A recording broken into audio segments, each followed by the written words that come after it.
안녕하세요. 저는 올해 결혼한 지 벌써 4년 차가 된 30대 중반 여자입니다.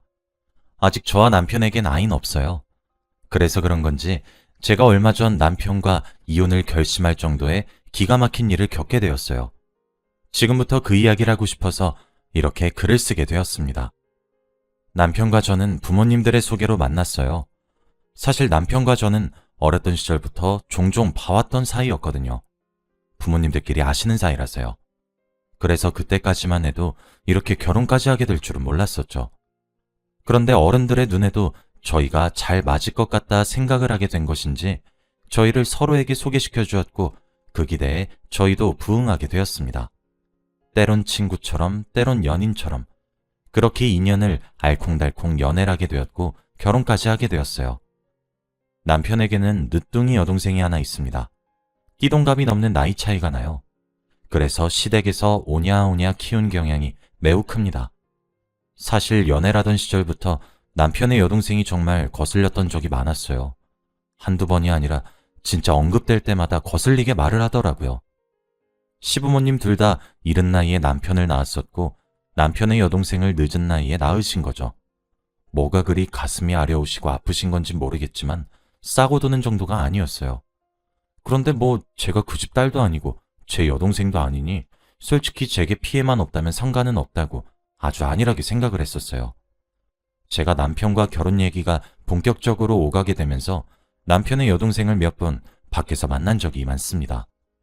남편과는 띠동갑 넘는 나이 차이고 저랑은 띠동갑의 나이 차이였죠. 그런데 너무 뭐라고 해야 하나? 저를 첫 만남 자리에서부터 적대시하기 시작하더라고요. 남편 뒤에 자꾸 숨고 그러기도 하고 제가 연애할 당시에는 남편의 여동생이 고등학생이었는데 그 나이대의 학생이 할 법한 행동은 솔직히 아니지 않나요? 그뿐 아니라 뭔가 저를 시샘하고 질투하는 느낌이라 해야 하나? 남편의 성격이 원체 가정적이고 다정한 편이긴 합니다. 그래서 여동생도 귀여워 죽어하는 거고요. 그런데 그만큼 제게도 무척이나 잘해주거든요. 그리고 한 번은 결혼하기 전 시댁에서 밥을 함께 먹는데 제가 한술 뜬 밥숟가락에 남편이 반찬을 하나 집어 올려준 적이 있어요. 그 장면을 본 남편의 여동생이 갑자기 버릇없이 숟가락을 탕 하고 식탁에 던지듯 내려놓더라고요. 다들 놀란 눈으로 쳐다보니까 눈에 눈물을 그렁그렁 매달고는 방으로 비련의 여주인공 마냥 뛰쳐가서는 엉엉 우는데 절 제외하고도 가족들 모두 당연히 당황했죠. 제 앞에서 그게 무슨 망신이었겠어요. 그런데 그렇게 난리친 이유가 더 가관입니다. 남편이 제게 너무 잘해줘서 눈물이 났대요. 그럼 남편 될 사람이 아내 될 사람에게 잘해야지. 뭐 두드려 패기라도 하란 소리예요? 그때도 진짜 너무 어이가 없었는데 그 꼴을 보고도 시댁에 있는 가족들 모두가 우리 막내가 오빠를 그렇게 좋아한다더니 많이 서운한가 보네 하며 넘겼었죠. 저도 그땐 머저리처럼 그러게요. 남편을 많이 좋아하나 봐요. 하고 말았고요. 그리고 그때부터 시작이 되었던 것 같아요. 그래도 저보다 12살이나 어리니까 제 눈에도 완전 아가로 보이잖아요. 그래서 귀엽다 귀엽다 하고 말았었어요. 처음에는요. 남편과 결혼을 할 때도 제 한복을 보러 간 적이 있었어요. 시어머니랑 저희 어머니랑 셋이서 가려고 했었는데 시어머니가 남편의 여동생을 데려왔더라고요. 여기 계신 여러분들도 다들 아시다시피 보통 세신분들이 하는 한복들의 색이 되게 정해져 있잖아요. 연분홍 치마에 연보라 저고리라던가 뭐 그런 식으로 말이에요. 제가 그렇게 세트로 입고 나왔는데 뭔가 그때부터 남편의 여동생 입이 오리 주둥아리처럼 쭉 튀어나와 있었어요. 그때부터 불안불안하다 싶었습니다. 그렇게 세트로 셀렉하고 넷이서 밥을 먹으러 갔는데도 먹는 둥 마는 둥 하는 것도 진짜 속이 터졌는데 아니나 다를까 제 기후가 맞았는지 며칠 뒤 시어머니께서 연락이 오셨습니다. 그렇게 한복을 선택하고 집에 가는 길부터 남편의 여동생이 몇 날 며칠이고 식음을 전폐하면서 눈물을 흘렸답니다. 하나뿐인 오빠 결혼식 날에 자기도 한복 입고 싶다고 하면서요.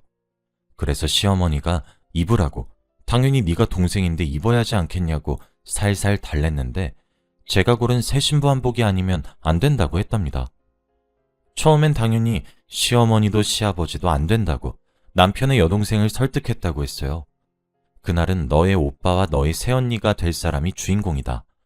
다른 색을 입자고 아무리 설득을 해도 그 옷이 아니면 안 된다고 아주 패악질하듯 땡깡을 피우며 때를 썼답니다. 그런데 몇 날 며칠 늦둥이 딸내미가 밥도 거르면서 울고 그러니까 저희 집에 아주 죄송스러워하면서 양해를 구하셨어요. 아, 제가 그때 진짜 결혼을 엎었어야 했는데. 시어머니랑 시아버지가 정말 죄송하다고 하시면서 한복을 양보해준 대신 저희 집 대출금 일부도 갚아주시겠다고 하시더라고요.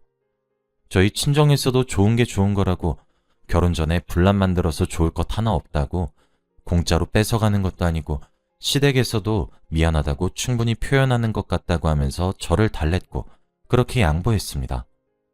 지금 생각해보면 이때 저주질 말았어야 했던 것 같아요. 결국 저는 제가 고른 한복을 양보했어요. 아마 제 결혼식에 오신 분들은 다들 신부가 2명인 줄 알았을 겁니다. 어찌되었든 결혼 이후에는 그래도 남편이 시댁에서 지내는 것이 아니라 저와 함께 신혼집에서 살게 될 테니까 명절이나 집안의 행세를 제외하고 남편의 여동생이 저희 부부의 일상에 침투하게 되진 않을 거라고 위안을 하며 결혼식을 끝냈었어요. 그런데 오산도 그런 오산이 없었습니다. 결혼하고 나서도 계속 저희 신혼집을 무슨 자기 아지트처럼 들락날락거리기 시작했거든요. 그런데 사실 저보다 1~2살 어린 것도 아니라 띠동갑이 차이가 나잖아요. 그때까진 저도 조금 얄미운 편이긴 하지만 사랑을 많이 받고 자란 막내딸이라고만 여겼습니다. 그러던 어느 날이었어요. 제 명품 가방이 몇 개 없어졌더라고요. 사실 명품이란 것이 제게는 좀 성공한 사람들만 할 수 있는 것, 이런 식으로 제게 거리가 멀다고 평생을 느끼며 살아와서 그런지 딱 2개 가지고 있었습니다. 하나는 제가 성인이 되면서 부모님이 사주신 가방이고 또 다른 하나는 남편이 결혼 프로포즈를 하면서 사준 가방이에요. 저에게 2 가방 모두 정말 뜻깊은 가방이라서 정말 애지중지하는 가방이죠. 그래서 평소에 잘 매지도 않습니다. 보관도 천가방에 따로 넣어서 보관할 정도죠. 하루는 일요일에 제 지인의 결혼식이 있어서 남편이 사준 가방을 매려고 옷장에서 꺼냈습니다. 그리고 결혼식을 다녀왔어요. 그런데 가방에 붙어있는 브랜드 로고가 툭 하며 떨어진 것이 아니겠어요? 그래서 어떻게 이럴 수가 있나 싶어서 다음 날인 월요일에 AS 센터에 방문을 했어요. 수선을 하기 위해서 말이에요. 제가 연차도 많이 남았었거든요. 사실 유급 연차들은 잘 사용하지 않지만 무급 연차들은 안 쓰기도 아까워서 그냥 무급 연차를 사용했어요. 가방을 들고 갔더니 세상에, 그쪽에서 가방이 가품이라고 얘기를 하는 겁니다. 그런데 정말 그럴 수가 없거든요. 왜냐면 남편이 제가 프로포즈를 받아들이고 며칠 뒤에 저를 직접 백화점에 데려가서 제가 그날 고르고 당일에 바로 샀던 가방이라 절대 가품이 될 수 없었어요. 제가 백화점에서 직접 구매를 했으니까요. 그런데 그때 본능적으로 남편 여동생의 범행이란 생각이 머리에 번뜩 들기 시작했어요. 진짜 너무 화가 나는 겁니다. 그 가방은 값비싼 명품 가방임을 떠나서 남편이 프로포즈 선물로 제게 준 뜻깊은 가방인데 그걸 훔쳐간 것도 모자라 제가 알 수도 없게 가품으로 바꿔치기를 해놓다니. 그런데 정말 이렇게 흥분한 상태로 남편의 여동생을 만나러 갔다간 진짜 무슨 사단이든 날 것 같더라고요. 그래서 그냥 집으로 가서 남편과 먼저 상의를 해야겠다고 생각을 했습니다. 그렇게 다른 날과는 다르게 집으로 오전 11시에 귀가했어요. 그런데 저희 집 현관문이 조금 덜 닫혀 있더라고요. 저는 그걸 보면서 아이고, 네가 아무리 가방에 홀라당 정신을 빼앗겨도 그렇지. 너 오늘 연차 아니었으면 어쩔랬냐? 문단속은 하고 다니자 하면서 스스로를 탓하고 있었어요. 그렇게 현관문을 스르륵 여는데 현관문에 낯선 신발이 2켤레 있더군요. 하나는 여자 신발이고 하나는 남자 신발이었죠. 저는 제가 문단속을 하지 않아서 집에 도둑이 들었을 거란 생각이 들었고 바로 조용히 뒤돌아 나와 아파트 비상구에 숨어서 몰래 112에 전화를 걸었습니다. 5분 만에 경찰이 도착했고 경찰을 대동해 저는 집 안으로 들어갔습니다. 그렇게 조용히 살금살금 숨을 죽이고 집을 샅샅이 살피는데 침실 안에서 이상한 소리가 나기 시작했어요. 좀 망측한 소리들 말이에요. 경찰관님들이 저를 보호하며 부부 침실 문을 열어젖혔는데 진짜 그곳에는 남편의 여동생이 온몸이 문신으로 뒤덮인 건장한 남정네 한 사람과 저희 부부의 침대 위에서 함께 있더군요. 진짜 제가 그 꼴을 보고도 믿기지가 않았습니다. 그리고 제 분노는 폭발했고 그 장면을 저는 동영상으로 담았어요. 그런데 더 과간인 것은 자신의 몸을 봤다며 비명이란 비명은 다 지르고 저와 함께 들이닥친 경찰관님들을 성추행죄로 고소하겠다 발악을 하는 게 아니겠어요? 저도 황당한데 경찰관님들은 얼마나 황당하고 당혹스러웠겠습니까? 다행히 그중 한 경찰관님께서 여자 경찰분이셨기에 나서서 수습을 하기 시작했죠. 저는 남편의 여동생에게 오히려 따져 물었어요. 언제부터 우리의 신혼집을 이딴 식으로 썼냐면서 말이에요. 그랬더니 제가 시댁에다 일러 바치진 못할 것이라고 생각을 했기 때문인지 뭔지 아주 무대뽀로 나오기 시작했죠.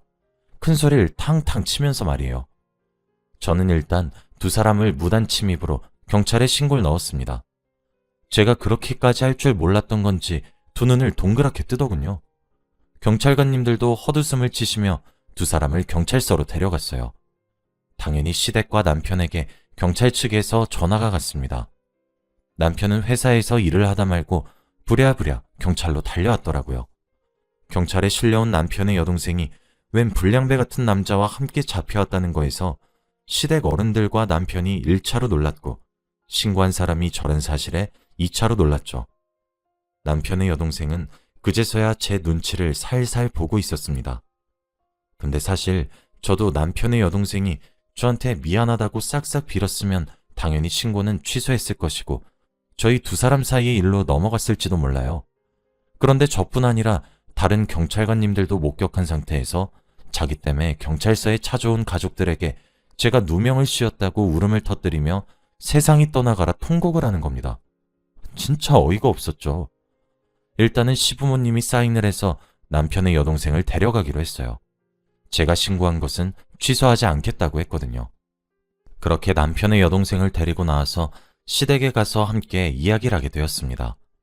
시댁에 도착해 거실에 둘러앉았고 저는 제게 일어났던 일들을 말했어요.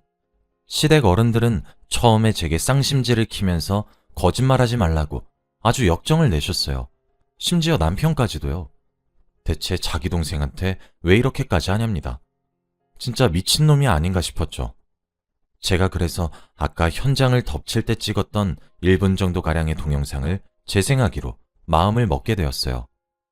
사실 이렇게까지는 하고 싶지 않았는데 자꾸 억울한 저를 가해자로 몰고 가니 충격요법도 괜찮겠다 싶어서요. 제가 그럼 잠시 기다리라 하고 노트북과 거실 TV를 연결했고 제 휴대폰도 노트북에 연결했어요. 근데 그때까지도 제가 촬영한진 몰랐던 모양인지 의기양양한 미소를 짓더라고요. 우스워서 진짜. 그리고 시댁 거실에는 그 회개망측한 소리들과 여동생의 낯뜨거운 행적들이 그대로 밝혀졌습니다.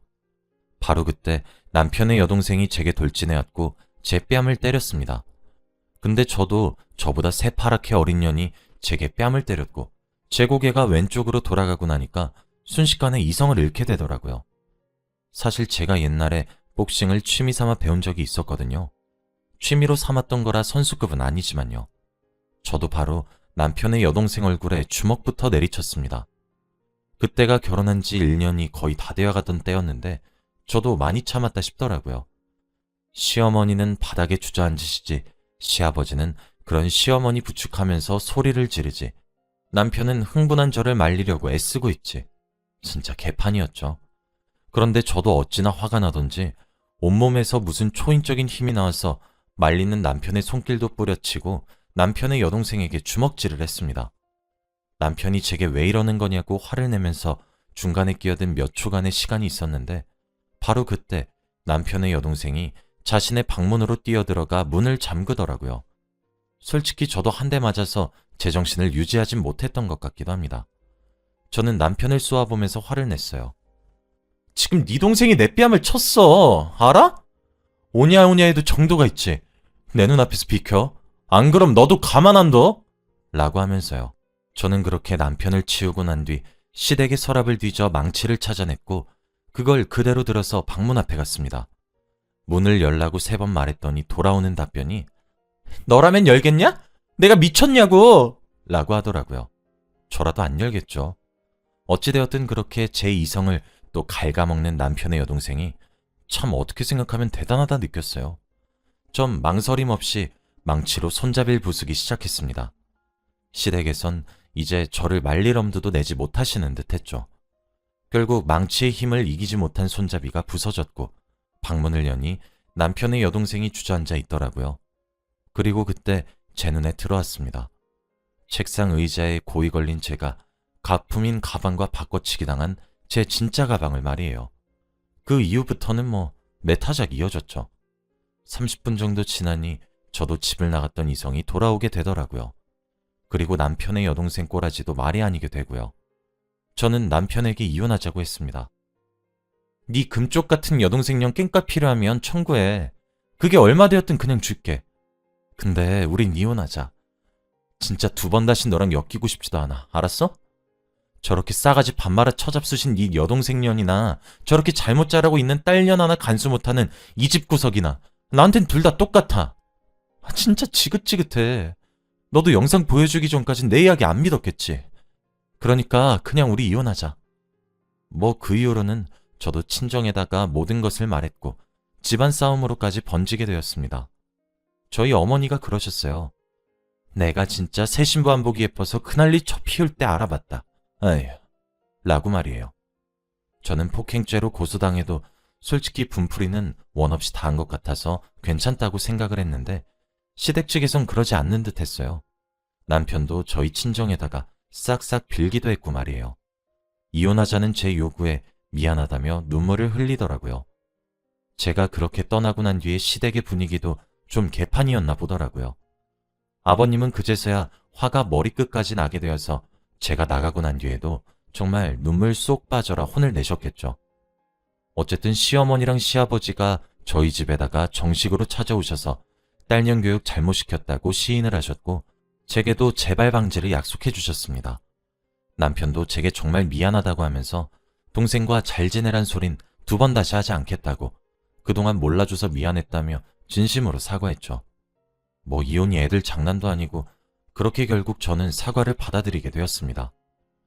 그리고 제게 시누이의 폭행죄를 묻지 않는 대신 무단 침입 신고를 취하해달라 해서 그렇게 일을 끝냈습니다.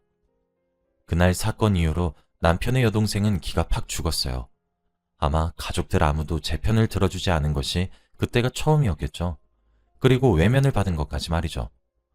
어쩌다 제가 한번 시댁에 가면 아는 척도 하지 않고 쥐할 말만 톡 하고 맙니다. 일단 그날 이후 저는 시댁과 돈독한 사이는 어느 정도 포기했어요.